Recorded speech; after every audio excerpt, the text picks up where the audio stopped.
Merci pour votre attention. Je vais donc maintenant appeler Jean-Charles Bricogne de la Banque de France, Raphaël Contamin d'Equance Digital France et Antoine Courret d'Alonia de bien vouloir rejoindre le plateau qui va être animé donc par Anne Cronimus, donc l'administratif, et à qui je vais donc laisser la parole.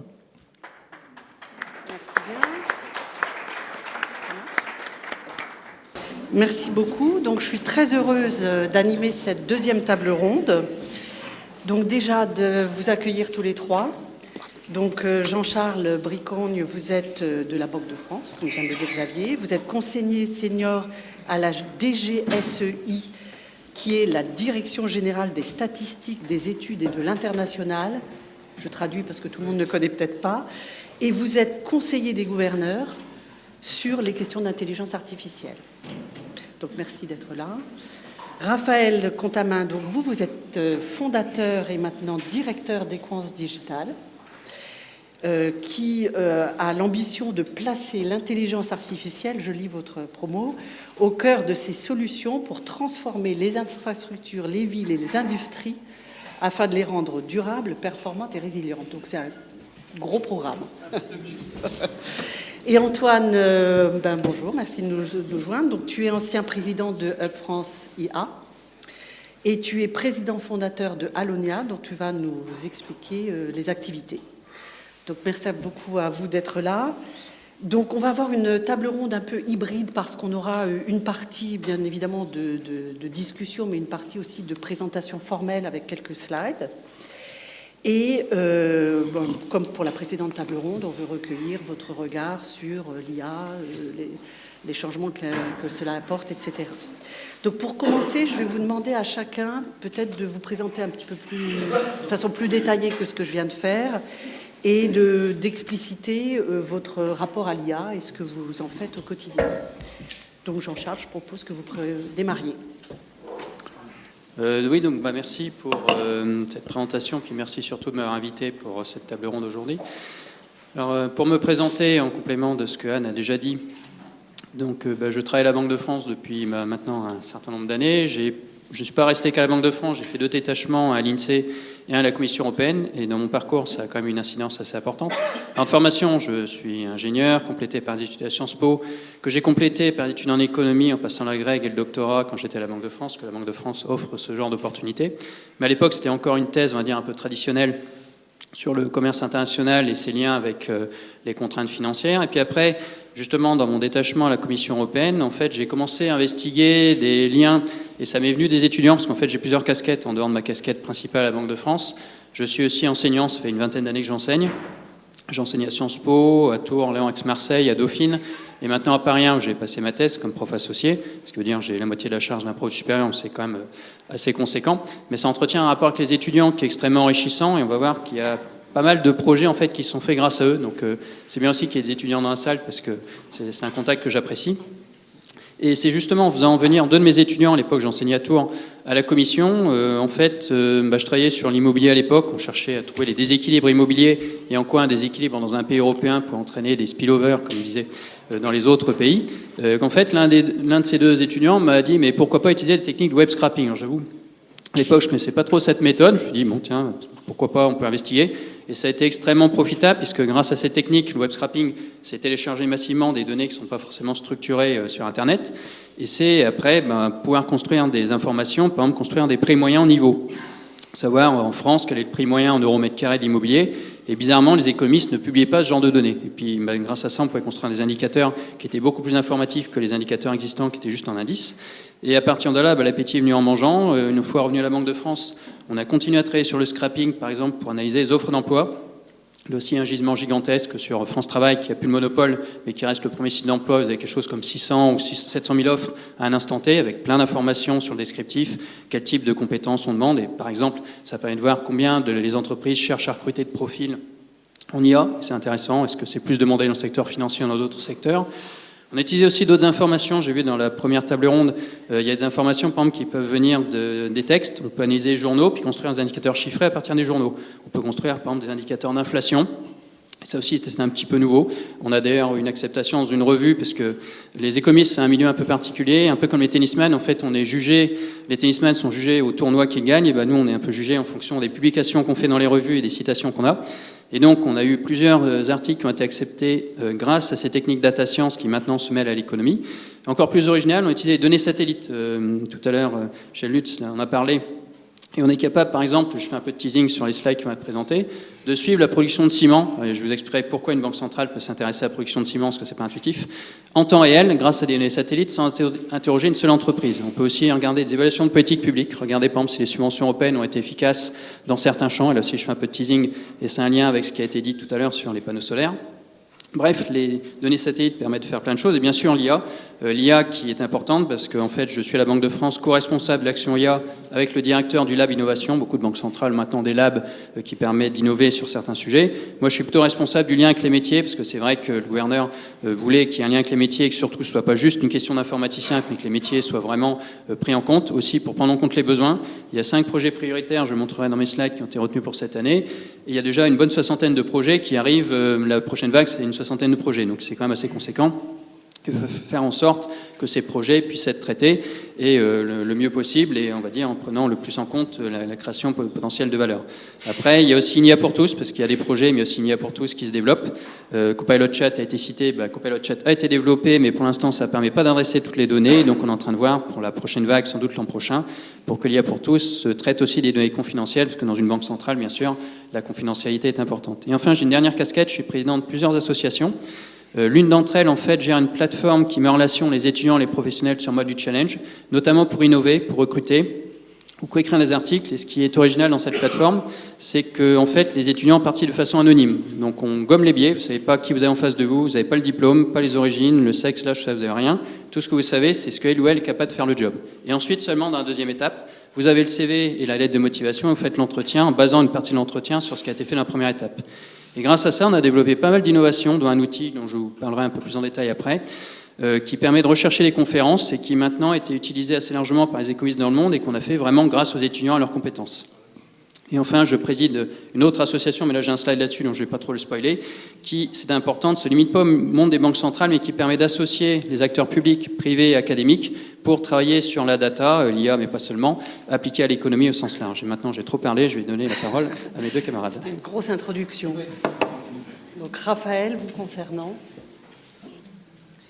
Bien, bonjour à tous. Alors moi, j'ai beaucoup moins de casquettes. Je suis juste directeur d'une entreprise, mais je vais vous expliquer un peu ce que fait cette entreprise.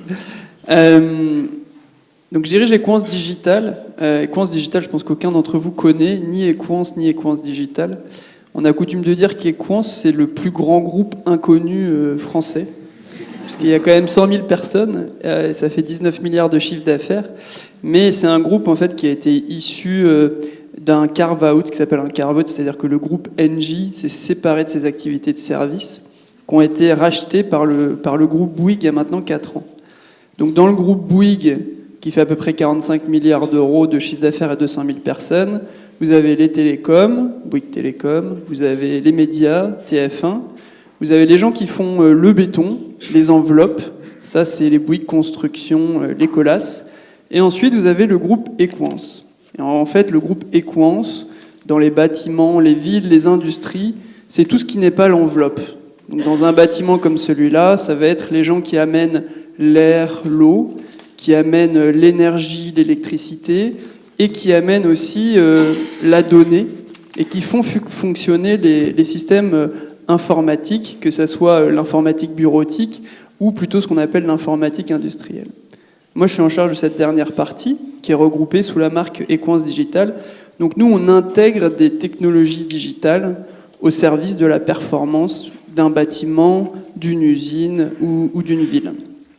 Ça représente à peu près 1,5 milliard de chiffre d'affaires et 9 000 personnes, dont la moitié en France et le reste dans le monde. Donc pour répondre à votre question, quel est le lien avec l'IA ? Nous, on traite énormément de données techniques. On va traiter la donnée qui vient d'automates qui pilotent des systèmes de climatisation. On va traiter de la donnée vidéo qui vient soit de caméras de vidéosurveillance, soit de robots qui opèrent des chaînes de production. Et en fait, l'enjeu, c'est toujours la performance d'un système pour nos clients. Et l'IA, on s'en est rendu compte ces dernières années, nous permet d'être beaucoup plus performants dans l'analyse, le traitement et les recommandations qu'on peut faire sur les consignes qu'on va donner aux automates, aux robots, à tous les systèmes de supervision ou d'hypervision. Et donc c'est ce que je vais vous exposer tout à l'heure au travers de quelques exemples, en quoi l'IA nous aide à être plus performants dans l'intégration des systèmes digitaux pour nos clients. Très bien, merci. Et enfin, Antoine. Oui, ravi d'être avec vous ce soir. Donc, je suis un peu le local de l'État puisque j'ai le plaisir d'être centralien 94, sans doute, je crois, la première promo qui a été qui a reçu son diplôme dans cet amphi, qui avait été rénové à l'époque.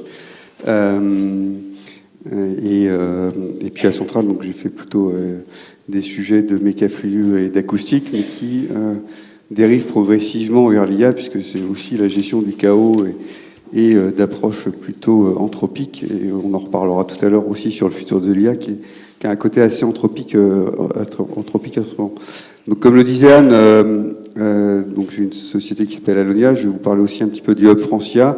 J'ai eu la chance de contribuer à la rédaction du rapport Villani, donc il y a 7 ans, sur la préparation et l'intégration de l'IA en France. On a à ce moment-là créé une association qui s'appelle le Hub Francia, qui ressemble maintenant à un peu plus de 300 entreprises, à la fois des startups, des grandes entreprises et puis des académiques. On a également, à partir du Hub, connecté pas mal avec les autres, enfin nos alter-ego européens, et on a construit une autre association qui est le European AI Forum, qui est basé à Bruxelles, qui permet aussi de faire du lobbying dans le monde de l'IA, parce qu'il y a quand même beaucoup de lobbying dans ce monde-là, à la fois sur les aspects réglementaires, mais sur les aspects aussi concurrentiels, sachant qu'on est relativement des nains par rapport aux Américains ou aux Chinois en termes de lobbying à Bruxelles. Donc au moins on s'est fédéré avec une dizaine de pays pour pouvoir pousser un certain nombre d'idées. Et effectivement, comme je pense que l'IA, enfin si on veut que l'Europe ait un peu de place dans le marché de l'IA, c'est un marché qui doit nécessairement être à un niveau européen. C'est quelque chose qu'on a aussi promu là. Il y avait cette semaine le sommet franco-allemand sur l'intelligence artificielle à Berlin, auquel voilà, j'étais, et qui a cette vocation à créer une dynamique européenne en partant notamment de deux gros poids lourds que sont la France et l'Allemagne pour augmenter la capacité de marché et donc de demande auprès des fournisseurs de solutions européennes sur l'intelligence artificielle. Donc voilà, grosse activité pour favoriser l'écosystème, son émergence et son déploiement.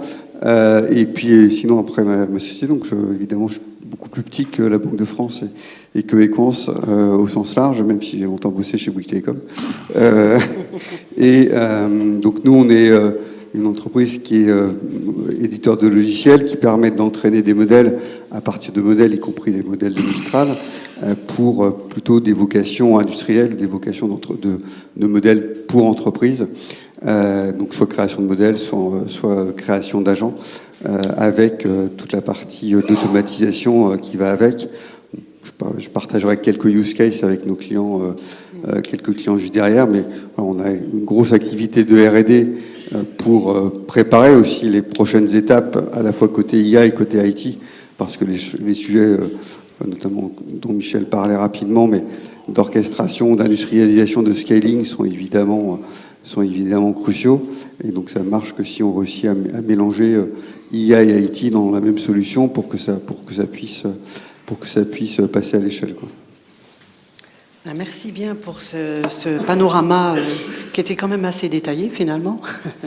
Et maintenant on va rentrer dans le vif du sujet, parce que ce qu'on souhaiterait savoir, c'est de façon plus précise les exemples de projets, les cas d'usage que vous avez pu rencontrer dans vos différentes activités. Des exemples très concrets qui seront, j'espère, parlants pour l'ensemble de l'auditoire. Et on va s'appuyer sur vos slides qui seront magistralement présentés par Xavier pour cela. And the winner is Jean-Charles. Allez, Jean-Charles, en numéro 1. Donc là, je vais vous montrer quelques slides pour illustrer à la fois l'action IA à la Banque de France et puis aussi quelques exemples de projets qui peuvent utiliser la data au sens large. Alors sur ce slide, en fait, vous avez les 5 projets prioritaires qui avaient été retenus par le gouverneur pour cette année. Donc la partie de gauche vise plutôt une vocation transversale. Et la partie droite est plutôt, on va dire, sur des projets un peu plus précis pour moderniser et simplifier les business, enfin certains processus. Alors, à gauche, il y en a un qui semble évident, dans la dimension transversale, semble évidente, qui est de répondre aux questions des agents avec un chatbot RH sur toutes les questions qu'on peut avoir, parce qu'on se rend compte, notamment à l'occasion de l'arrivée des feuilles de paye tous les mois, comme par hasard, il y a plein de questions qui surgissent. Pourquoi j'ai telle prime qui apparaît? Pourquoi mes droits à la retraite, etc. Enfin bref, il y a plein de questions. On se dit, il y a quand même des questions récurrentes. Il y a peut-être matière à entraîner un chatbot RH pour y répondre et soulager la DGRH. Le deuxième semble un petit peu moins évident. Donc le projet qui a nécessité d'ailleurs d'un développement de compétences en interne à la Banque de France, puisqu'en fait la Banque de France gère pas mal de données confidentielles, et notamment quand les contrôleurs vont contrôler une banque, eh bien les banques remettent tout un ensemble de documents et des milliers de pages. Évidemment, c'est des données qui n'ont pas vocation à sortir. Traiter des milliers de pages par un contrôleur humain, c'est un peu inhumain, c'est le cas de le dire. Donc on s'est dit que c'était peut-être utile de les aider avec des assistants RH, donc qui encore une fois permet de traiter de la donnée confidentielle. Donc là, il y a eu tout un projet à la banque qui a recyclé éventuellement des outils open source, mais qui appliqués vraiment local. Alors là où ça peut avoir une dimension transversale, c'est qu'en fait, si vous êtes capable de gérer toute une masse de documentation un peu hétérogène pour en tirer des informations importantes, pour dire voilà, c'est l'information que vous cherchez, telle page dans tel document, ça peut en fait bénéficier à quasiment tous les métiers de la banque. On a coutume de dire qu'il y a 1001 métiers à la Banque de France et on ne fait pas qu'imprimer des billets. Mais en l'occurrence, si vous êtes chercheur, faire une revue de littérature, pareil, vous avez des milliers d'articles à auditer. Et le fait de pouvoir dire, c'est ces 3 articles-là qui sont importants, peut aider. Ce serait pareil pour à peu près tous les métiers. Et donc là, potentiellement, on a un outil qui, effectivement, pourrait être transposé aux autres métiers de la banque. Et d'ailleurs, dans la réflexion qu'on a en ce moment pour passer de l'outil Copilot Chat qui permet de traiter jusqu'au niveau restreint inclus, parce qu'on a public, interne, restreint, puis au-delà, c'est confidentiel ou secret, jusqu'au niveau confidentiel, et ça, c'est la prochaine étape qui a pour tous données sensibles. En fait, en ce moment, il y a des questionnements pour est-ce qu'on va utiliser justement cet outil et le décliner pour tous les métiers à la banque, donc développement interne, ou utiliser un outil de marché, en l'occurrence des outils comme Mistral, par exemple, adossés sur Outscale. Mais ceci pour dire que la dimension transversale, effectivement, est complètement assumée et peut resservir pour les autres métiers de la banque. 3 autres projets qui, eux, sont peut-être plus ciblés, mais qui évidemment sont tout à fait pertinents pour une banque centrale. Le premier qui vise à détecter les anomalies en termes de lutte contre le blanchiment, donc qui est évidemment une dimension importante. Il y a déjà des outils qui existent, mais il y a trop de ce qu'on appelle les faux positifs. L'alarme sonne inutilement, donc on voudrait diminuer ces faux positifs pour éviter que les agents n'investiguent des cas qui ne sont pas intéressants. Le deuxième concerne l'ACPR, donc qui contrôle les banques et les assurances. L'idée, c'est de voir quand il y a une nouvelle documentation qui sort avec un nouveau produit financier, est-ce que cette documentation est conforme à la réglementation? Et là aussi, il y a matière sans doute à entraîner un outil IA. Et le dernier est sans doute spécifique à la France, parce que c'est une mission qui a été confiée par le législateur à la Banque de France, qu'on ne trouve pas dans toutes les banques centrales dans le monde, qui est le traitement des dossiers de surendettement. Quand un ménage est surendetté, il y a des dizaines de milliers de dossiers chaque année. Il va avoir donc des agents dans les succursales. Pour répondre aux questions de ces ménages, on s'est dit que sans doute les outils d'IA permettraient d'améliorer l'accueil et de donner des réponses plus précises. Pour répondre au teasing de tout à l'heure sur cette collaboration qu'on souhaite entre les partenaires publics, privés et académiques, donc on a fondé, j'appelle ça la cerise sur le gâteau, donc l'IA c'est le gâteau, puis là c'est un peu la cerise, mais c'est bien d'avoir les deux. Donc en l'occurrence, on a fondé donc un statut flexible, c'est une association à but non lucratif, donc c'est pas la grosse machinerie qu'on peut retrouver dans certaines structures, comme par exemple la BRI, qui est un groupe de banque centrale qui a quand même des procédures, qui fait plein de choses, mais qui a quand même des procédures un peu formalisées, puis qui est essentiellement un club de banque centrale. Là, l'idée, c'était vraiment de dépasser ce niveau banque centrale, parce qu'il y a plein d'autres acteurs qui sont tout à fait pertinents, et sans doute même encore plus que nous, dans le domaine du privé ou le domaine académique, ou ailleurs dans le public, et ça peut être par exemple les organisations internationales, ça peut être le FMI, le CDE, la BRI, la Commission européenne, etc. Et donc, on a fondé cette structure, on a déposé les statuts en préfecture, ce qui est toujours une étape intéressante. Et comme le permis, en général, on ne réussit pas la première fois, mais on a fini par les déposer. Et donc, on a pu regrouper quand même, il y a du beau monde, puisqu'on a regroupé des membres, donc, en l'occurrence du FMI, de l'OCDE, la BRI, les commissions européennes, et les grandes banques centrales du monde y sont. Il y a la Banque centrale américaine, la BCE, la Banque d'Angleterre, du Canada, la Banque d'Espagne. En France, on a des startups, qui sont maintenant plus que des startups, Kairos et CoinCube, qui sont spécialisées. Vous avez peut-être vu certaines de leurs données dans les journaux. Par exemple, Quantcube avait publié des choses dans le monde sur le suivi des indicateurs alternatifs pendant la crise du Covid, pour montrer qu'on pouvait suivre l'activité avec des données satellites, par exemple. Et on a aussi des acteurs académiques. En France, on a le CRES Polytechnique, Paris 1, le SCP. L'international, on a la New York University Abu Dhabi, on a l'University College London. Enfin bref, je pense qu'on a atteint quand même une masse critique intéressante. Et c'est à la fois des économistes intéressés par la data science, au sens large, c'est pas que l'IA, et des data scientists intéressés par l'économie. Et donc, à partir de ça, qu'est-ce qu'on va faire? En fait, créer un espace, un site internet. Et d'ailleurs, si ça intéresse des étudiants dans la salle, je vais prochainement poster un challenge sur la plateforme Business to Ideas, qui est la fameuse plateforme dont je parlais, pour recruter quelqu'un pour nous aider à construire le site. Et je pense que ça va être passionnant, parce que ça va être un site qui va permettre d'avoir un effet réseau avec plein d'institutions intéressantes partout dans le monde, pour partager les programmes. Éventuellement, on s'appuiera sur GitHub peut-être ou d'autres outils existants, mais bon, il y aura un Israël, pour partager les bases de données et puis aussi surtout faire des projets. Et là, je vais vous montrer un projet, le projet là sur le ciment qu'on avait fait en coopération avec la société Kairos et avec l'Université Paris-Saclay. L'idée, c'est de faire des dizaines de projets comme celui-là pour vraiment faire en sorte qu'on coopère. Également, on essaiera sans doute d'avoir une newsletter, un blog, une collection de documents de travail et peut-être un journal, les fameux journaux là, qui permettent aux économistes d'être classés, faire des conférences et surtout favoriser l'effet réseau, faire en sorte qu'on travaille ensemble. Et puis aussi, c'est important, avoir des outils logistiques, pas juste des outils techniques où on va suivre la production de ciment, mais aussi la logistique. Alors, je suis persuadé que la logistique est importante. Napoléon a perdu la guerre en Russie à cause de la logistique, donc c'est important. Et en l'occurrence, la logistique, là, c'est cet outil que j'évoquais tout à l'heure, Confoucher, qui est un outil en fait qui va récupérer les conférences sur une cinquantaine de sites qui sont, selon nous, les sites les plus importants en économie. On met ensuite de l'IA, de l'analyse textuelle, pour repérer les mots-clés qui sont importants dans le descriptif ou le titre de la conférence. Et vous tapez le mot-clé, donc je ne sais pas, inflation, climate change, et vous avez toutes les conférences qui contiennent ce mot-clé-là. Et donc plutôt que d'aller passer tous les mois sur 50 sites, perdre votre temps, et vous ne le ferez pas, et vous allez rater des conférences importantes, l'outil en fait centralise tout, on ne demande rien à personne, les organisateurs des conférences n'ont rien à faire, on va juste à la racine prendre l'information. Et ce qui est intéressant aussi, c'est que ce qu'on a fait en économie pourrait tout à fait être transposé à d'autres domaines. Je sais pas, le changement climatique, l'informatique, la médecine, par exemple. On parlait tout à l'heure avec Sanofi. Ça permettra aussi aux chercheurs en médecine, effectivement, de repérer les bonnes conférences. Et donc, c'est typiquement le genre d'outils qui utilisent des compétences data science et qui peuvent aider les économistes et les organisateurs de conférences. Par ailleurs, on a des compagnons. REPEC, qui est le plus grand site d'économistes du monde avec 72 000 inscrits, en fait, a fait la publicité de cet outil sur les conférences qui a été utilisé. Maintenant, il y a eu plus de 2600 utilisations uniques depuis juin, donc c'est quand même pas mal parce que le monde des économistes est quand même un petit monde.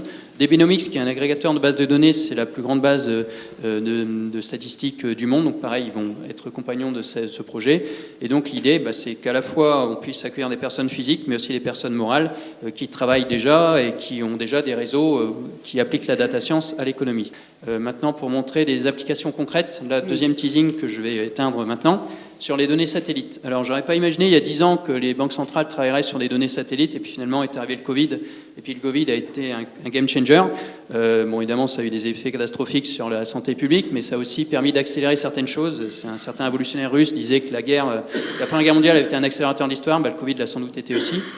Et tout d'un coup, alors même qu'il y avait plein de données alternatives qui existaient, mais les banques centrales s'y intéressaient pas plus que ça, parce que les indicateurs traditionnels fonctionnaient bien, le PIB, l'inflation, etc.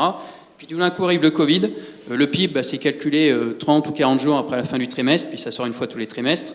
L'inflation, il y a eu plusieurs mois pendant lesquels l'INSEE n'a plus calculé l'inflation. Et là, on s'est dit, les banques centrales doivent vraiment agir vite, contrairement au gouvernement qui peut se permettre de différer le vote d'un budget pendant des mois, puis on le voit en ce moment.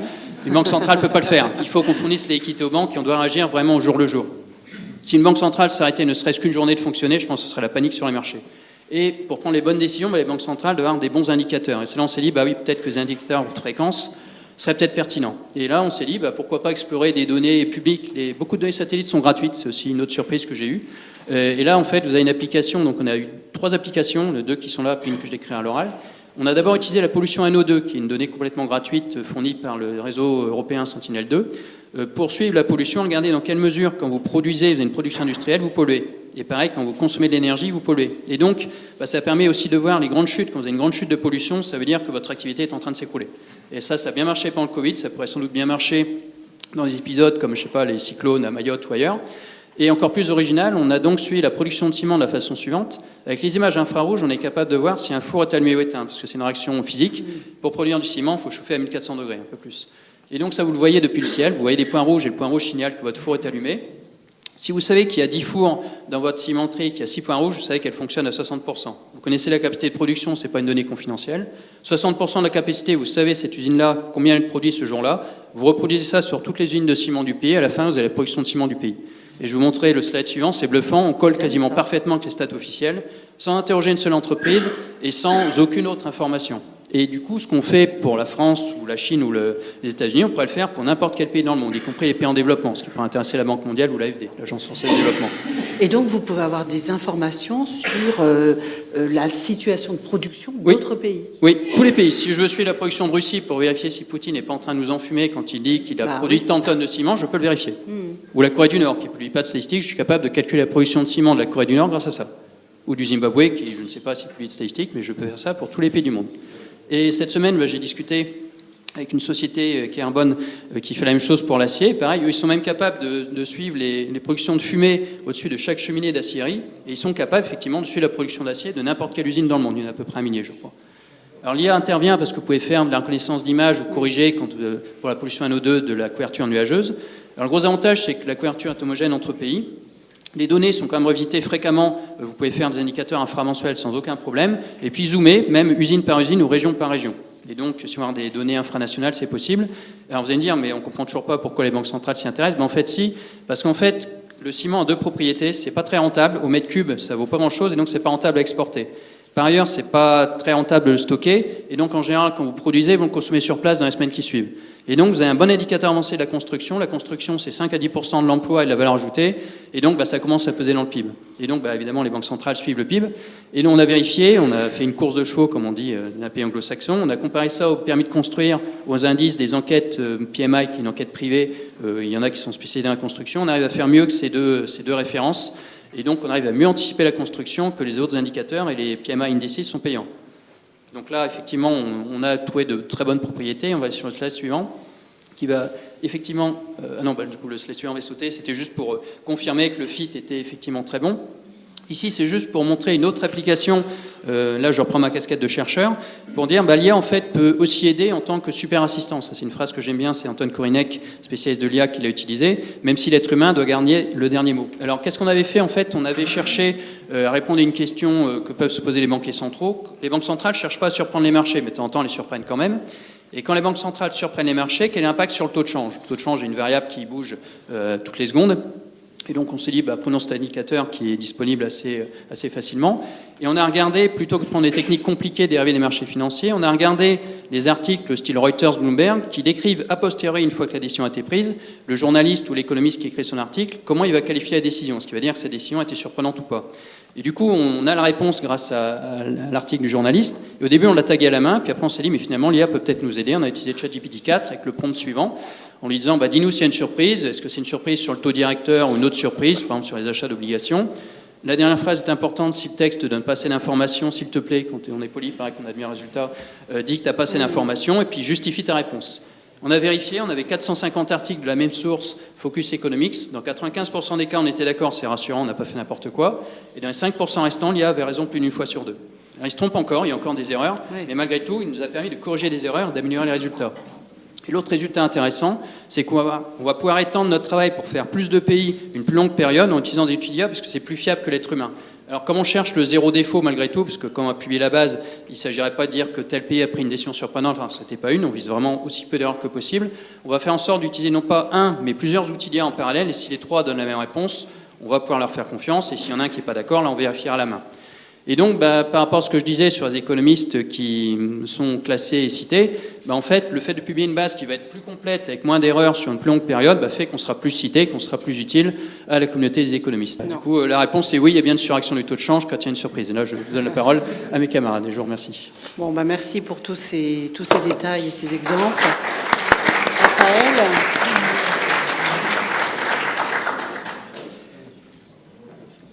Oui, donc de notre côté, je l'exprimais tout à l'heure, on va travailler sur de la donnée technique pour essayer d'améliorer la manière dont on construit, on exploite ou on maintient.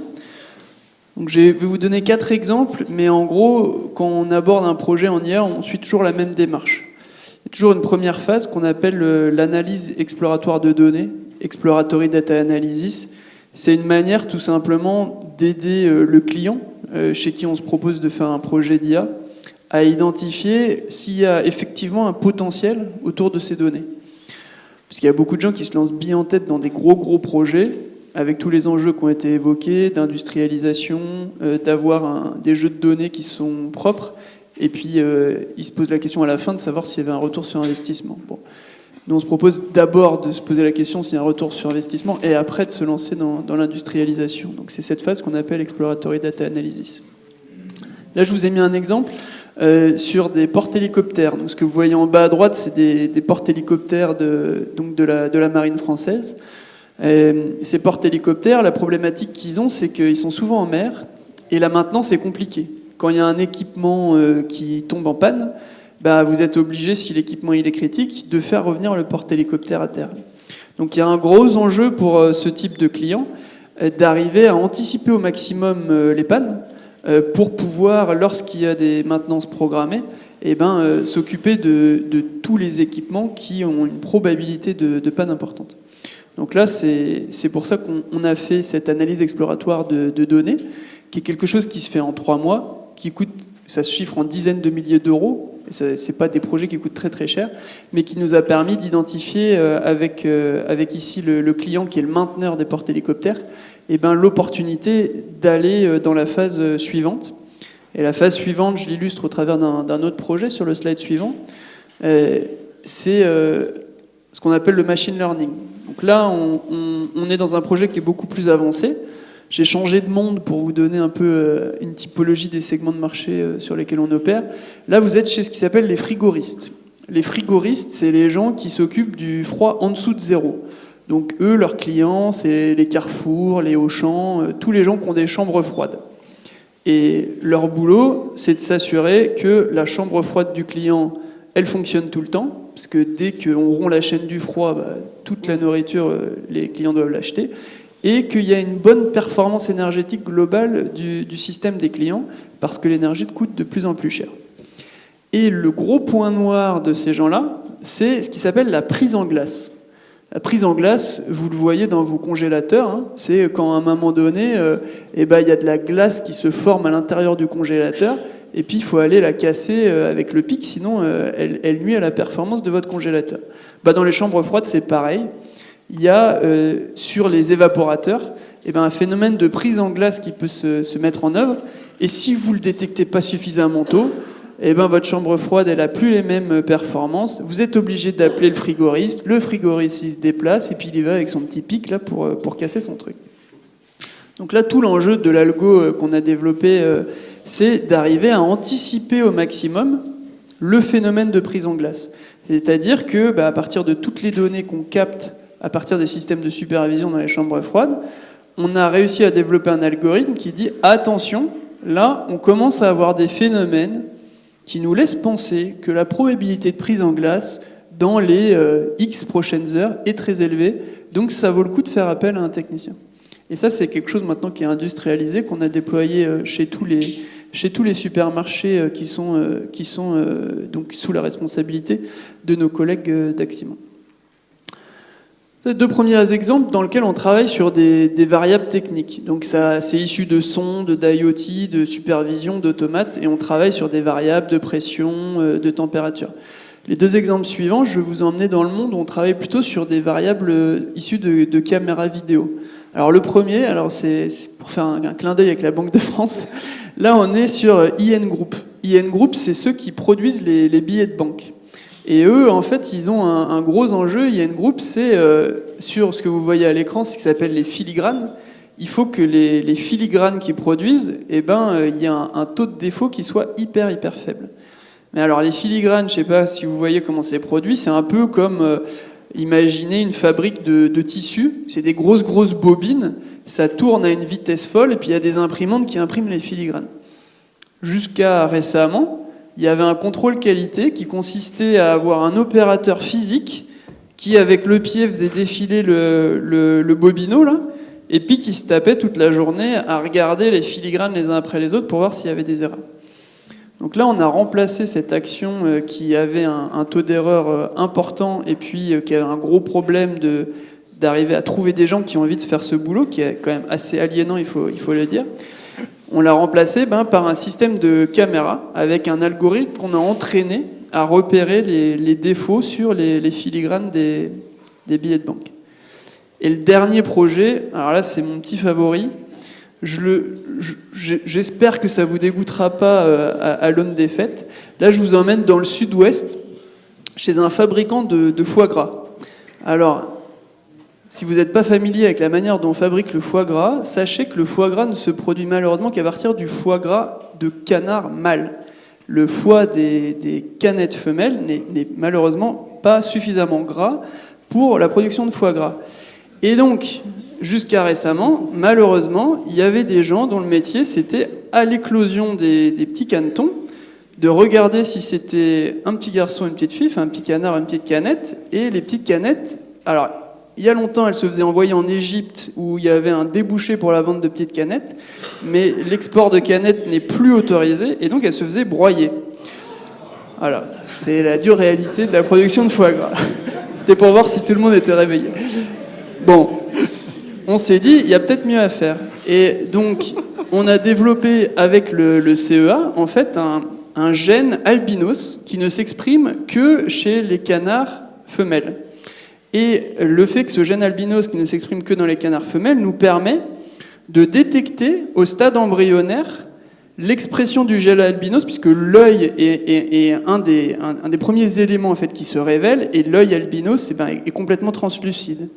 Et donc on a développé un algorithme qui, à partir des données de prise de vue de l'embryon, est capable d'identifier les canettes des canards. Donc vous voyez, on a combiné ça avec un système robotique, puisque voilà, c'est aussi une partie des activités qu'on fait. Donc on a toute une cellule robotique là, ça arrive par la gauche, par la droite. Vous avez ce robot là avec une petite pression qui est capable d'aller absorber les œufs. Alors là aussi, c'était un gros challenge, parce que, je ne sais pas si vous avez regardé Fort Boyard, il y a une épreuve avec transporter des œufs sans les casser. Avec les robots, c'est pareil. Donc on a développé un système dans lequel les opérateurs posent tous les œufs. Les œufs sont positionnés de façon à ce qu'on puisse avoir une bonne prise de vue. Et au lieu de broyer des canettes, on broie des embryons de canettes. Bon, c'est un peu mieux, c'est pas encore parfait. Mais ça permet à tous ceux qui aiment le foie gras de pouvoir manger du foie gras à Noël avec un peu moins de culpabilité. Et ça, c'est un projet que j'aime bien décrire parce qu'il combine à la fois le savoir-faire mécanique, robotique et une application très concrète de l'intelligence artificielle appliquée à la vidéo. Donc voilà, c'était 4 exemples. Vous retenez que la démarche qu'on fait toujours, c'est, avant de se lancer dans l'industrialisation, étudier s'il y a un business case. Donc c'est l'analyse exploratoire de données. Et ensuite, en tout cas nous, Equance Digital, on fait des projets qui sont soit sur des variables techniques, du machine learning, soit sur des données vidéo. Et là, il y a des tas d'applications. Je vous en ai donné 2 exemples, mais c'est ce qu'on appelle le domaine du computer vision. Merci. Merci pour ces exemples très variés. Et on va passer à Allonia. Qu'est-ce qu'Allonia ? De la même façon, je voulais partager quelques use cases qu'on a pu faire avec nos clients. Donc, je ne suis pas sûr d'avoir aussi original que l'IVG de la canette. La canette jetable aussi. Peut-être que Frey AI peut faire le recyclage des canettes jetables. Quelques exemples aussi, alors qui sont plus aussi pour illustrer ce qui a déjà été en partie partagé ce matin sur l'évolution de l'IA. Parce que il y a un exemple qui est plutôt orienté machine learning, un autre qui combine les deux, et puis un troisième de Gen AI. Donc ça, c'est un tout premier exemple pour rester dans le monde des services, c'est dans le monde bancaire, dans l'octroi de crédit, où on voit effectivement, alors là c'est en général pour entraîner ce type d'algorithme-là, on a à peu près besoin de 100 000 exemples, et donc avec un algorithme qu'on a développé et breveté avec Télécom Paris, on permet de montrer que dans ces algorithmes-là de machine learning, en général, on optimise l'ensemble de la courbe, et cet algorithme-là permet, sauf que dans ces sujets de fraude ou de marketing ou autre, ce qui est intéressant, c'est le début de la courbe, en fait. Et donc cet algorithme-là permet d'augmenter le début de la courbe pour maximiser, en fait, le taux de vrai positif. Et donc ça permet, donc ça, c'est approche mathématique, mais couplée à des données bancaires, et qui vont permettre très concrètement d'accélérer en fait le temps de réponse à je donne ou je donne pas le crédit. Et donc ça a permis d'augmenter le chiffre d'affaires de 10%, mais ça a aussi permis, ça a eu 3 effets. Le chiffre d'affaires, la réduction du nombre de dossiers à traiter. Donc ça réduit aussi le travail manuel d'analyse de dossiers, d'octroi de crédit dans le monde bancaire. Et le troisième, c'est que ça a réduit également les dossiers qui arrivaient soit en impayé, soit en fraude. Donc c'est des algorithmes entre guillemets relativement simples. C'est basé sur des arbres de décision un petit peu plus complexes sur les arbres de décision. Appelés arbres de décision orientés, mais qui permettent d'augmenter le taux de prédictivité sur les cas qui sont plutôt sur entre 0,5% et 2 ou 3% de taux de vrais positifs. Et puis pour compléter sur ce que je disais tout à l'heure sur le lien IA-IT, ça n'empêche que ça, c'est des applications qui tournent dans les concessions. Il se trouve que c'est un financeur automobile, donc dans des concessions automobiles. Donc le client qui est en face, il veut avoir sa réponse rapidement. Et donc on a aussi une contrainte, et donc il y a toute la chaîne IT qui a été optimisée pour être sûr de répondre en moins de 250 millisecondes, qui est pas énorme, mais qui est quand même relativement rapide pour que ça puisse... Enfin, en tout cas, c'est la contrainte qui nous avait été donnée. Et après, on peut descendre plus bas. Hein. Il y a des endroits où on a des applications encore plus temps réel, où on va descendre plutôt dans les 10 millisecondes. Mais là, déjà 250 millisecondes, quand on prend quelques centaines de données, puisqu'avant, on est passé là typiquement d'algo de régression logistique avec 15 paramètres à un algo de machine learning qui en prend 800, faut quand même le faire tourner, quoi. Donc voilà, qui associe à la fois une approche scientifique de recherche sur le machine learning, une approche de données d'entreprise et une optimisation de l'IT pour répondre en temps réel, même sujet que les sujets sur la computer vision sur les billets de banque ou sans doute la détection de poussins, parce que les œufs, je pense qu'ils passent un peu vite aussi. Donc, si on passe au deuxième exemple, alors là, c'est pour illustrer un deuxième sujet qui est aussi un peu ce qui arrivera après dans l'intelligence artificielle, c'est l'hybridation d'algorithmes.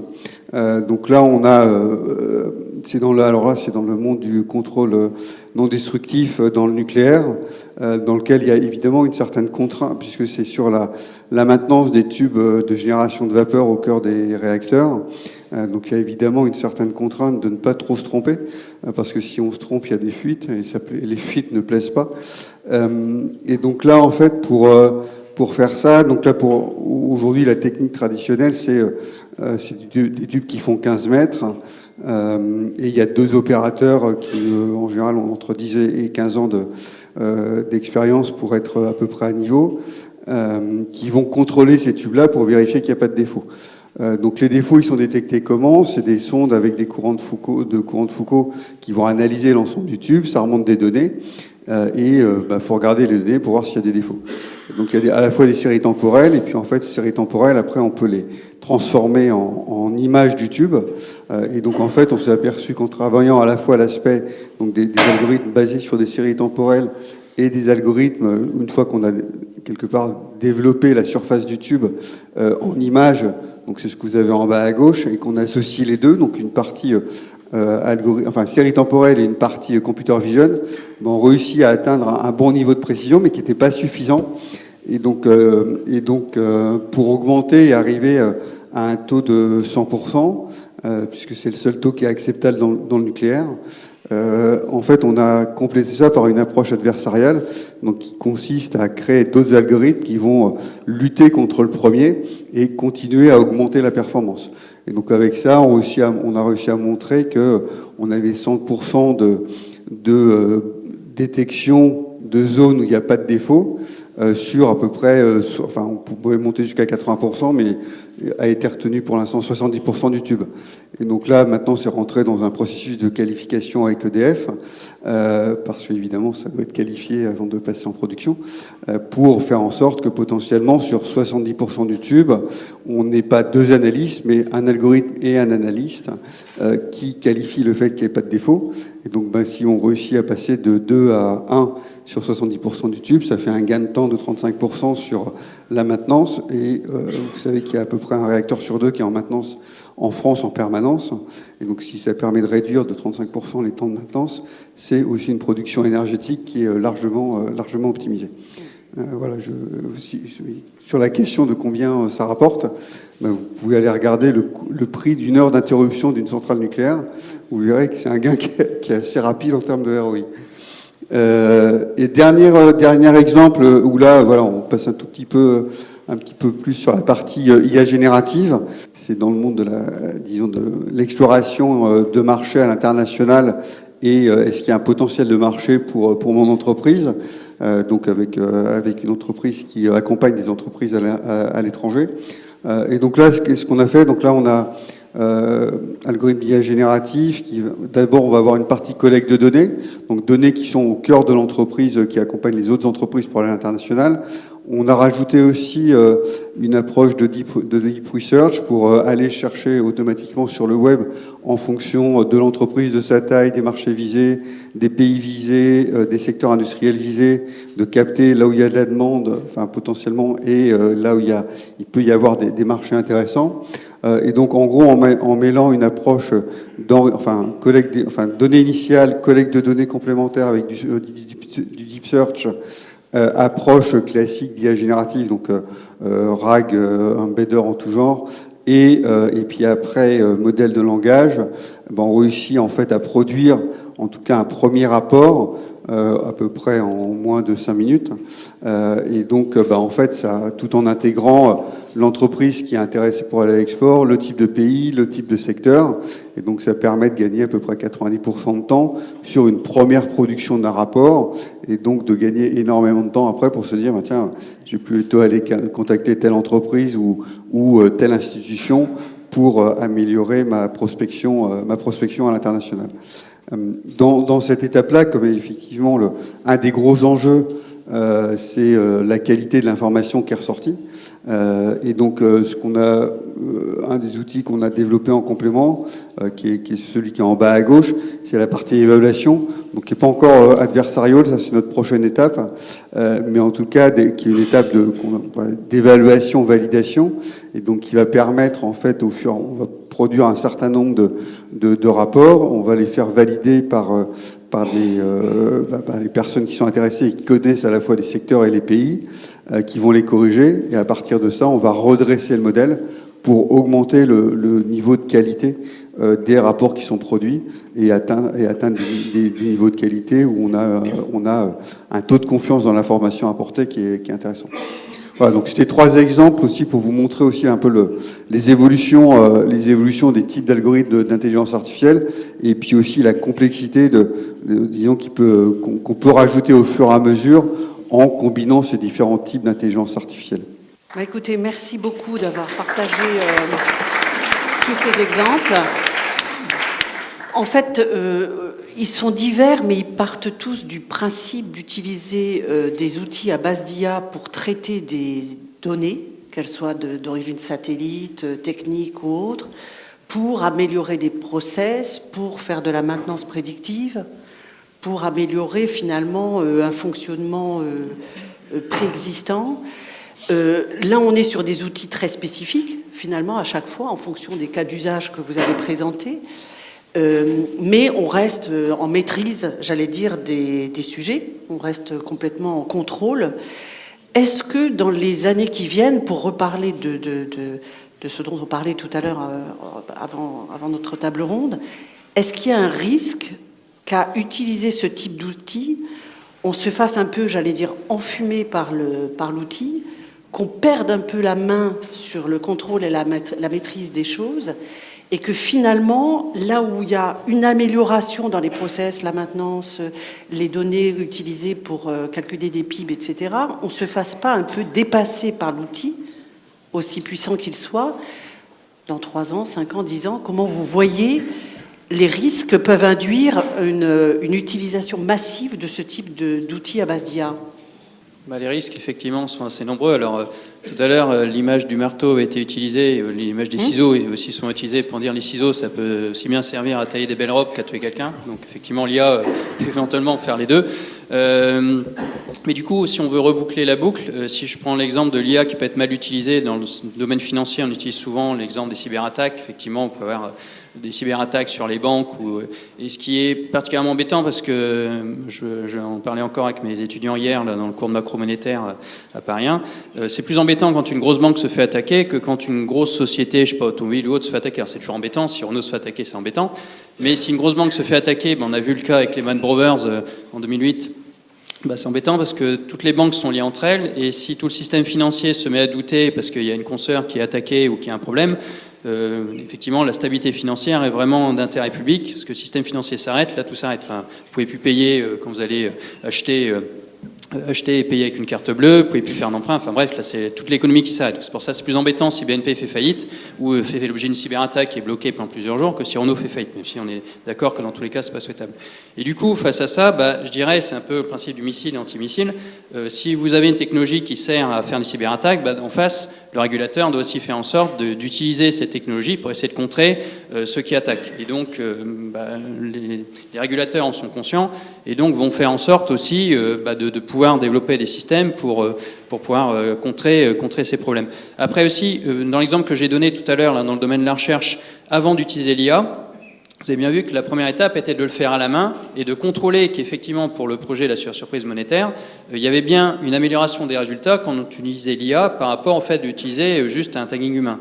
Il n'aurait pas été forcément très adapté de faire d'emblée un travail avec l'IA parce qu'on n'aurait pas pu mesurer le gain, puis on n'aurait pas pu voir éventuellement s'il y avait des erreurs à la fin. Alors ça, c'est vrai que ça a bien marché, parce qu'en fait, pour être honnête, quand on a commencé le projet, l'IA générative était juste à ses débuts, donc en fait, on n'avait pas forcément pensé à l'utiliser, puis après, oui, mais peut-être que ça pourrait servir.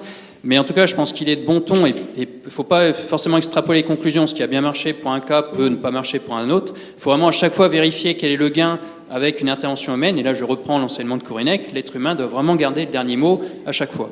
Aussi, par rapport au mauvais usage, je dirais il faut pouvoir aussi mesurer les gains. Alors les gains, c'est pas toujours facile parce que, par exemple, là, le travail que j'ai montré sur la surprise monétaire, on va publier une base qui va être plus large. Comment quantifier le gain, il n'est pas évident. Alors c'est pour ça qu'on essaie quand même de le faire de façon un peu scientifique. Il y a des collègues de la Banque de Slovaquie qui ont essayé de le faire en prenant des cas d'usage, en faisant tester une centaine d'agents avec et sans IA, quel est le gain en temps, en contrôlant de la qualité, parce que si vous allez 2 fois plus vite, mais il y a 3 fois plus d'erreurs, est-ce que c'est mieux? C'est pas évident. Donc il faut contrôler les erreurs. Alors les erreurs, eux, ils les ont contrôlées avec un jury de 3 personnes. Donc ils font un travail avec IA, puis un travail comparable, pas le même, parce que évidemment si c'est le même, il y a forcément, on va plus vite la deuxième fois, avec et sans IA. Et il y a un jury de 3 personnes qui jugent. Puis nous on s'est dit, on pourrait peut-être quand même utiliser de l'IA, faire contrôler par un outil d'IA les résultats qui ont été obtenus avec et sans IA, sans lui dire ce qui a été obtenu avec et sans, et puis quand même de façon aléatoire, peut-être pour un cas sur 10, qu'il y a un jury humain qui vérifie que l'outil d'IA qui contrôle ne fait pas n'importe quoi.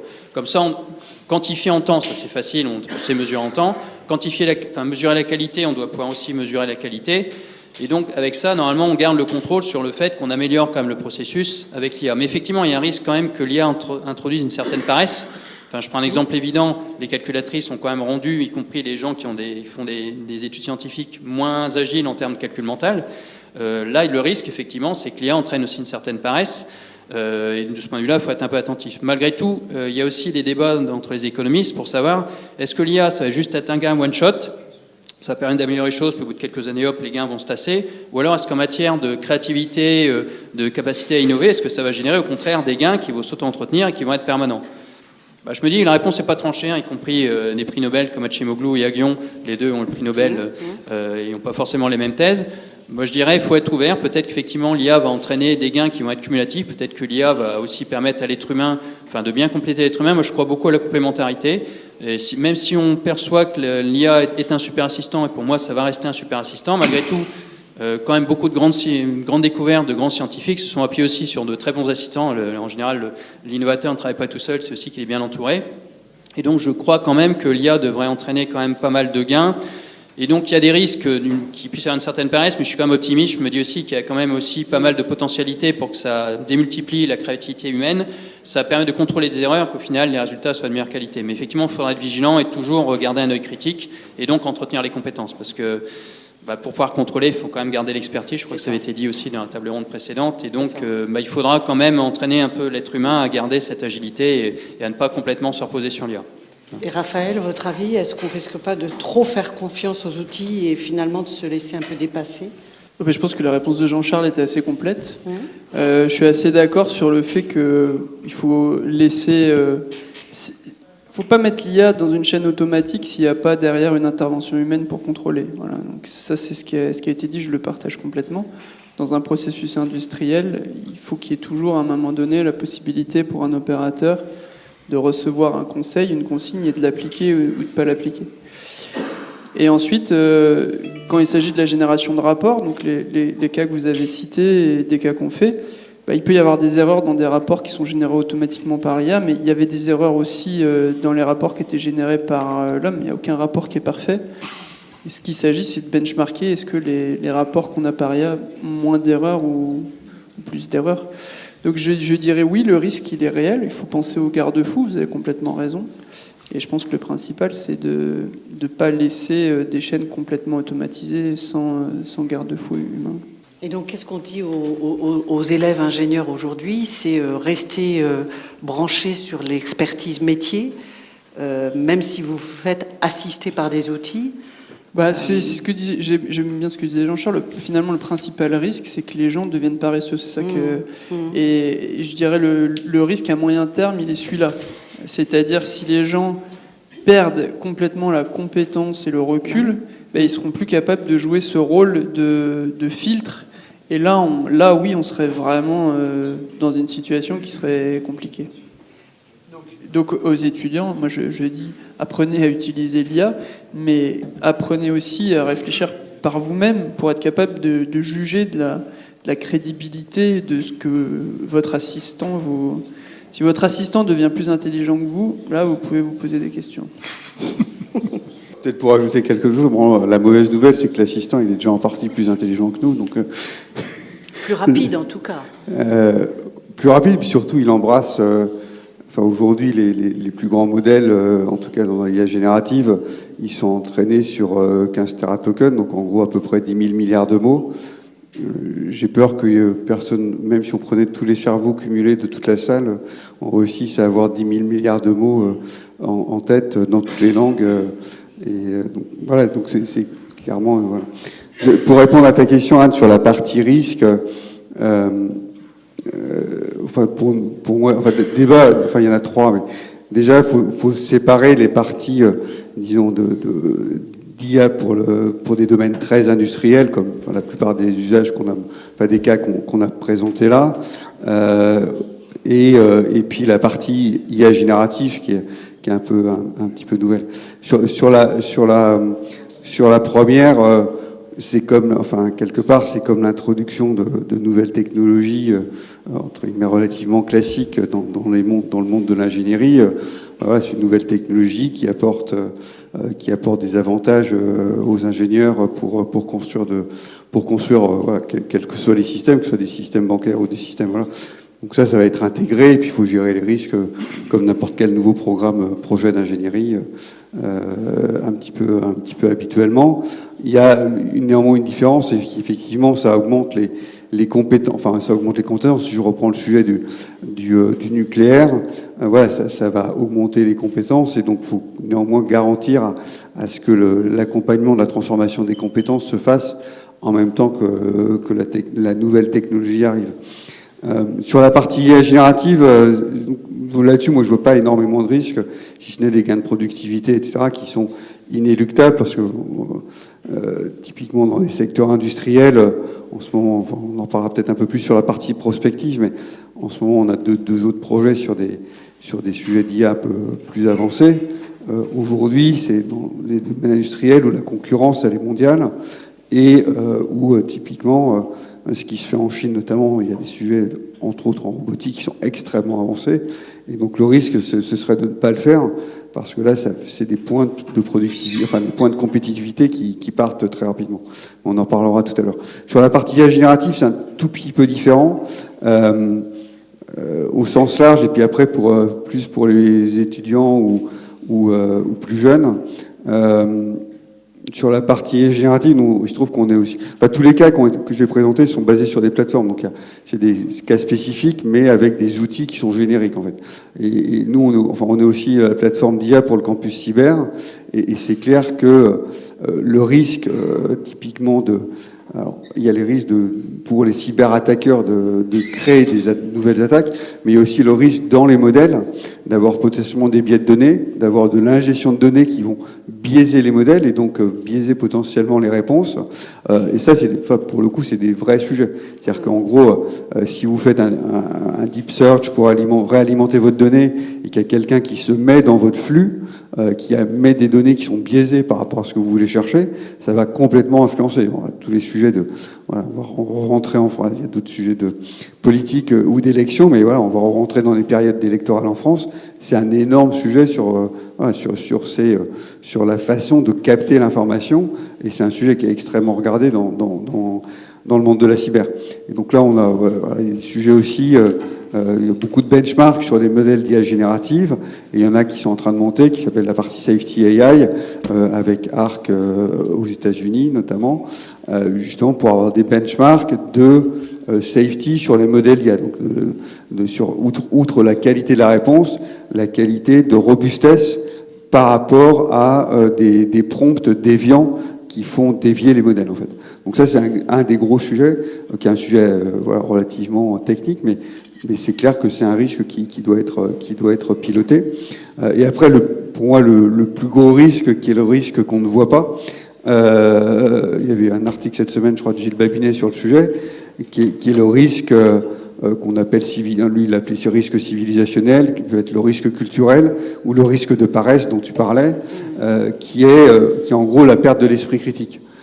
C'est qu'aujourd'hui, effectivement, on a l'impression que la connaissance est à 3 clics, la connaissance quasi universelle est à 3 clics, et donc et on a l'impression, et c'est aujourd'hui, qu'on avait fait une étude il n'y a pas très très longtemps avec des étudiants, ils croient plus la réponse de ChatGPT que la réponse de leur prof. Donc c'est quand même assez vite un problème. Et donc le plus gros risque, c'est pour les plus jeunes, qu'ils soient à Centrale ou même avant, je trouve que j'ai 5 enfants, donc je suis assez vigilant sur le sujet, c'est ce risque en fait de perdre de l'esprit critique par rapport à l'information qui m'est apportée.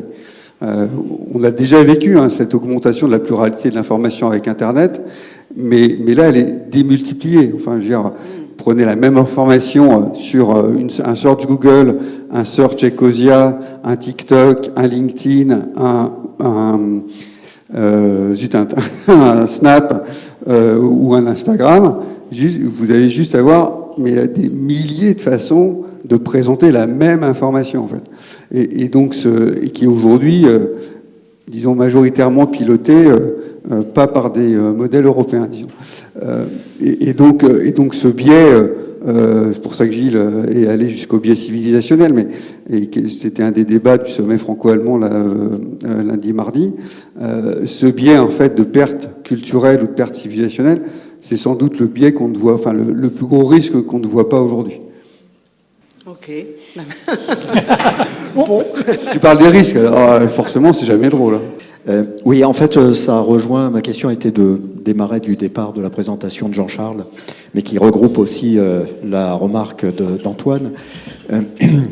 On apprend par la Banque de France qu'on génère ses propres statistiques.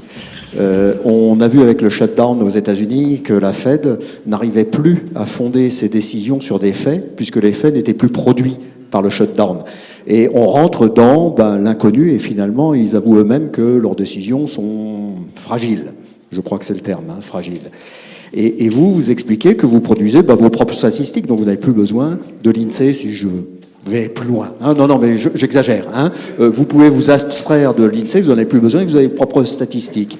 Et du coup, il faut que je vous fasse 100% confiance. Et pourquoi est-ce que je vous ferai confiance? Alors bien sûr, Banque de France, mais demain, ce sera à côté, à l'ONIA, qui dira, oui, moi je suis 100% fiable. Comment est-ce qu'on peut justement apporter... Parce que la connaissance, elle sera là, enfin l'information, elle sera là, et on ne peut pas lutter contre l'information, mais comment arriver à marquer l'information comme étant basée sur des faits et non pas en train de servir une cause? Question intéressante, mais alors du coup, pour rester en bon terme avec mes anciens collègues de l'INSEE, parce que j'ai quand même passé 2 ans et je restais quand même en bon terme avec eux, je dirais quand même de façon générale, même si j'ai montré avec les données satellites sur la production de ciment qu'on peut remplacer les statistiques, la conclusion la plus générale, c'est quand même que les données alternatives les complètent. Alors c'est vrai que ça peut être un complément très utile, puisque quand elles sont plus produites ou qu'elles n'ont plus la même qualité, je reprends l'exemple du Covid, pendant plusieurs mois, l'INSEE a arrêté de produire ces statistiques, et même s'ils avaient produites, je veux dire, comment construire un indicateur d'inflation quand les restaurants, les cinémas, les voyages, enfin tout ça c'est fermé, et vous avez 20 ou 30% d'activité, il n'y a plus de prix, les restaurants sont fermés, qu'est-ce qu'on met pour les prix des restaurants? Et donc l'indicateur traditionnel ne fonctionne plus bien, et donc on est un peu obligé effectivement de s'appuyer sur d'autres indicateurs. Maintenant, je crois je ne sais plus quel analyste avait dit tous les modèles sont faux, mais certains permettent de comprendre des choses. Je dirais que c'est un peu pareil pour les statistiques. J'ai moi-même été producteur de statistiques de plus traditionnelles dans les comptes nationaux financiers au début de ma carrière à la banque. Tous les statisticiens vont quasiment vous dire, surtout n'utilisez pas mes statistiques, elles sont fausses, il y a plein de biais, etc. Même le PIB. Si vous prenez le PIB, l'Irlande, qui est pourtant un grand pays développé, a révisé ses statistiques d'à peu près 20%, je crois, du PIB il y a quelques années. Alors on va dire, mince, c'est quand même la statistique la plus regardée. L'Irlande, qui fait quand même partie de l'Union européenne, révise de 20%. Quelle confiance on peut avoir dans ces statistiques? Non, juste, en fait, toutes les statistiques ont des biais, hein, aucune n'est vraiment parfaite.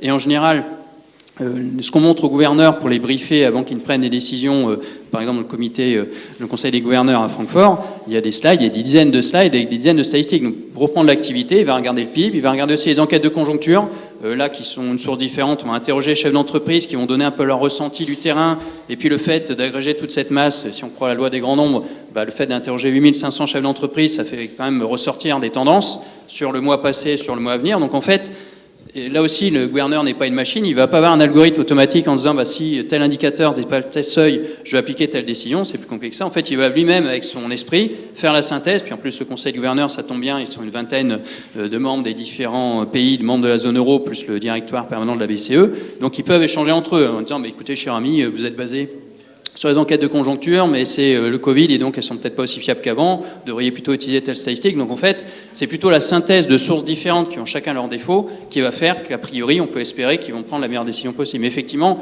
aucune statistique ne peut avoir de vocation à être la statistique parfaite, même les données satellites sur la production de ciment. Bon, après, on peut se dire qu'elles ne sont pas biaisées, mais je vais prendre un exemple quand même pour me tirer une toute petite balle dans le pied. Je crois que certains disaient que les Chinois, par exemple, pendant le Covid, pour faire croire qu'il y avait de l'activité, faisaient fonctionner leurs usines à vide. Dans ce cas-là, vous avez des lumières rouges sur les fours, et puis finalement, il n'y a pas de ciment qui est produit.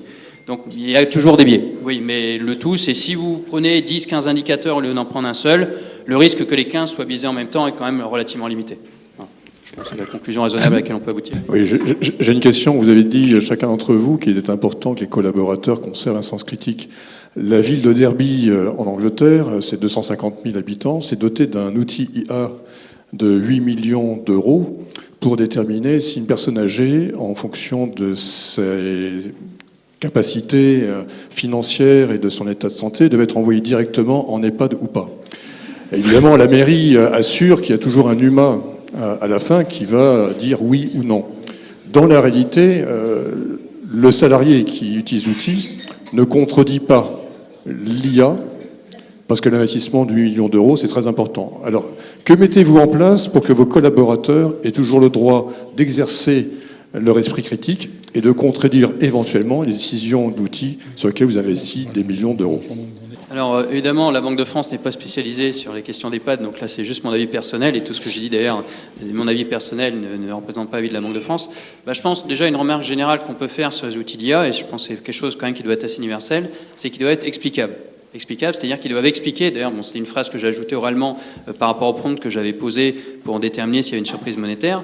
Dans le cas d'espèce, c'était donne-moi le morceau de phrase qui te permet de dire que c'est une surprise. Et dans le cas d'espèce que vous décrivez, ce serait dire donne-moi les raisons, pourquoi tu veux envoyer Monsieur Jones ou Madame Smith dans un EHPAD. Et dans ce cas-là, il va dérouler toutes ces raisons.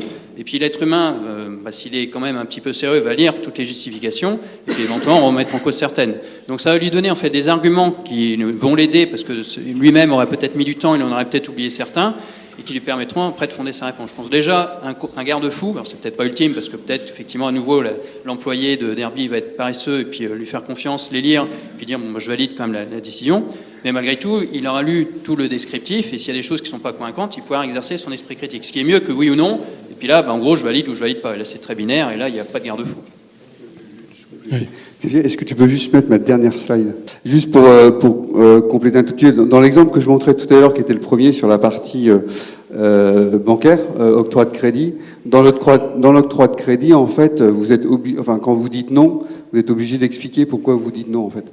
Et donc, là, je l'ai pas montré là, mais en fait, le complément qu'on a mis en face de l'algorithme de je donne peut-être ou je donne pas le crédit, qui était obligatoire dans le cadre du développement du projet, on a fait la contrepartie qui est la partie compliance pour les équipes de risk management. Et en fait, l'outil complémentaire va faire deux choses. Un, il va montrer s'il y a une dérive sur le oui/non par rapport à l'entraînement de l'algorithme, pour voir s'il y a des drifts sur le modèle qui sont faits. Et deux, s'il y a nécessité, va donner le top 5 des raisons, puisqu'on n'est pas dans une régression, comme je dis, on n'est pas dans une régression linéaire avec 15 paramètres, on est passé à 800 paramètres. Donc évidemment, on ne va pas donner les 800, mais en revanche, on va donner le top 5 qui va représenter à peu près 70% de la décision. Donc ça, c'est quelque chose qui a été validé par l'équipe de risk management. Donc ça, en général, dans des sujets comme ça où il y a des sujets de décision nécessaires, il y a le fait de prendre la décision, il y a le fait d'expliquer la décision, l'explication étant pas forcément 100% déterministe. Là, typiquement, on est sur une explication qui est probabiliste à 70%, c'est-à-dire qu'on va donner les 5 raisons qui expliquent 70% de la décision, mais qui est suffisant, en tout cas, qui était suffisant pour le risk management. Parce qu'en fait, les deux questions que vous avez posées, c'est des questions à la fois de largeur sur les algorithmes, et de comment on crée la confiance, en fait. Donc là, les réponses qu'on a faites, la façon de créer la confiance, elle est faite en gardant l'humain dans la boucle. Donc, et ça, en fait, c'est en train de se mathématiser, en gros. Donc, dans l'IA, on aime beaucoup les acronymes. Donc, c'est un algorithme qui est qui est très créatif, qui s'appelle HITL, donc Human in the Loop, mais qui est le deuxième, qui est le sujet du milieu, en fait. Ce que je veux dire par là, c'est que le sujet de la confiance dans les algorithmes d'IA, il y a tout un programme qui a été l'idée par Sopra qui s'appelle Confiance IA, d'ailleurs, dans le monde plutôt industriel, mais qui est encore plus exacerbé dans le monde de l'IA générative. Donc c'est une énorme question actuellement pour tout le monde, parce que en gros, si on fait les génératives mais que ça produit de la merde, c'est intéressant, mais ça va difficilement passer le stade d'époque. Et donc, pour pas faire de la merde, il faut faire quelque chose qui marche. Et donc, la question que vous posez sur la confiance, in fine, c'est une question qui est une question 100% économique pour le monde de l'IA, parce que si ça produit de la merde, ça ne durera pas. Et donc, pour ça, c'est un petit peu les trois sujets qu'il y a derrière. Donc, si on parle aujourd'hui, l'IA générative ne traite qu'une partie, disons, relativement limitée du cerveau, qui est la partie connaissance. Bon, c'est pas une partie négligeable, mais ça reste qu'une partie d'une partie du cerveau. La connaissance que l'être humain acquiert, elle est en partie parce que vous lisez, parce que vous apprenez à l'école, etc., mais elle est à 90% par l'expérience. Le sensoriel, donc c'est l'autre partie du cerveau que vous voyez à droite du cerveau, qui est la partie rouge, qui est la partie perception, en fait. Cette partie perception, aujourd'hui, elle est absolument pas intégrée dans les algorithmes d'IA générative. La seule partie qui est intégrée, c'est la partie connaissance, donc la partie qu'on appelle plutôt rationnelle, qui est la partie verte, là, qui est celle qui est dans le rond vert. Donc il n'y a que cette partie-là, en fait, qui est intégrée dans les modèles. Et quand vous avez entendu peut-être cette semaine le départ de Yann Lequin de Meta pour créer des world models ou d'autres approches de ce type-là. Après, je parlais avec Luc tout à l'heure rapidement de ce qu'il pensait des world models. Voilà. En tout cas, le fait oublions les world models, enfin le mot de world model juste 30 secondes. La question, c'est comment vous intégrez cette partie perceptive dans la partie, dans les algorithmes en fait. Et le fait de lier ces deux-là, donc la partie rationnelle et la partie perception, fait que ça augmente la confiance, puisqu'en fait la partie connaissance, c'est ce que vous apprenez, la partie perception, c'est ce que vous vivez. Et donc suivant votre approche, si vous êtes plutôt, disons, intellectuel ou plutôt phénoménologiste, en fait c'est cet équilibre-là qui va créer la confiance. Et donc aujourd'hui, cette confiance-là, les questions que vous posez fait que l'état de la science dans l'IA, on n'y est pas encore, mais c'est en train d'arriver. Dans les world models, on est en train de lancer un autre programme de recherche justement pour intégrer les lois physiques dans les modèles d'IA générative, parce que c'est une autre approche qui est le world model de Yann Lequin, qui s'appelle les PIN, les Physical Informed Neural Network. Et donc en fait, on va intégrer, quand vous passez la question à ChatGPT, vous lui demandez est-ce que la pomme tombe, il va vous dire la pomme tombe. Mais il ne sait pas pourquoi la pomme tombe, c'est-à-dire qu'il n'a pas la loi de Newton dans ces trucs. Il le sait parce que juste c'est écrit dans les livres, mais il ne sait pas que la pomme tombe parce que la pomme tombe, parce qu'il y a un truc qui s'appelle la gravité. Si vous posez les questions, il va vous le dire, mais c'est pas parce qu'il le sait, c'est parce que c'est écrit dans les livres. Et donc en fait, cette évolution-là, c'est ce qui va arriver, c'est ce qui est actuellement en train d'être testé, et puis qui est arrivé dans des modèles, disons, en 2027-2028. Donc ça, c'est la première étape qui va augmenter le niveau de confiance qu'on peut avoir dans les réponses, puisque vous avez complété la partie connaissance de la partie perception. Le deuxième, c'est celle qui est au milieu. C'est ce que je commençais à montrer dans les exemples, c'est cette partie adversariale liée à l'agentique. C'est-à-dire qu'aujourd'hui, l'agentique, soit on fait un très gros modèle, donc c'est celui qui est en bas, donc ça c'est le dernier modèle d'Alibaba, 1000 milliards de paramètres, architecture de modèles basée sur des mixtures of experts. Donc mixture of experts, c'est plein de petits modèles qui causent entre eux, quoi. Avec, disons, pour faire court, 3 couches. Première couche, il y a 60 modèles de réflexion. Donc les 60 modèles de réflexion, c'est pour mieux comprendre la question. Après, il y a 384 modèles, petits modèles, de connaissances. Parce qu'en fait, même si vous avez vos 15 000 milliards de mots de tout à l'heure, ils ont rajouté le chinois, donc ils sont à 30 000 milliards de mots. Il y a plein de façons, en fait, d'utiliser ces mots, cette connaissance-là. Donc, soit vous faites un très gros modèle, soit vous faites plein de petits modèles. Si vous visualisez dans votre tête ce qui est un graphe de connaissances, donc avec plein de trucs, le graphe de connaissances, maintenant vous le visualisez en 3D, vous avez plein de façons de le regarder, en fait. Et donc, la façon de regarder ça, ça a été là, Alibaba, il a fait 384 modèles qui peuvent être basés sur la même connaissance, mais avec la façon de le regarder qui est différente. Et donc ça, en fait, donc Alibaba a sorti Kimi 2, qui est un énorme modèle à 1000 milliards de paramètres, qui coûte pour faire tourner un modèle de 1000 milliards de paramètres, il faut déjà avoir un peu plus qu'un PC, quoi. Et ça doit tourner, je sais pas, peut-être peut-être au moins une centaine de GPU rien que pour faire tourner le modèle. Donc c'est assez conséquent. Et ça, en fait, l'approche actuelle, c'est le débat actuellement, en fait, c'est est-ce qu'on fait des gros modèles comme ça qui intègrent une partie de confiance, puisque dedans, en fait, vous intégrez des parties adversariales qui permettent d'augmenter la confiance, soit on fait des modèles qui sont plein de petits modèles. En fait, on coupe l'architecture du modèle avec des modèles de réflexion, les modèles de connaissance et des modèles d'action à partir de tools, etc. Donc c'est sans doute ça. Et dedans, dans cette approche-là, vous pouvez rajouter la dernière partie, qui est la partie évaluation-validation, qui est aujourd'hui plutôt faite par les hommes, mais qui de plus en plus c'est les approches adversariales dont je parlerai tout à l'heure, va être automatisée, en fait. Voilà, donc c'est une réponse un petit peu longue peut-être à votre question, et ça n'empêche que dans cette approche automatisée, il y aura toujours une partie de human in the loop, mais qui va plutôt se terminer par une sorte d'observabilité. C'est-à-dire qu'on ne va pas demander à l'homme s'il est d'accord, on va piloter les risques de biais sur les réponses. Dernier mot, Raphaël. Oui, pour répondre précisément à votre question, sur l'exemple de Derby, là, qui est très illustratif de ce qu'on rencontre chez les clients.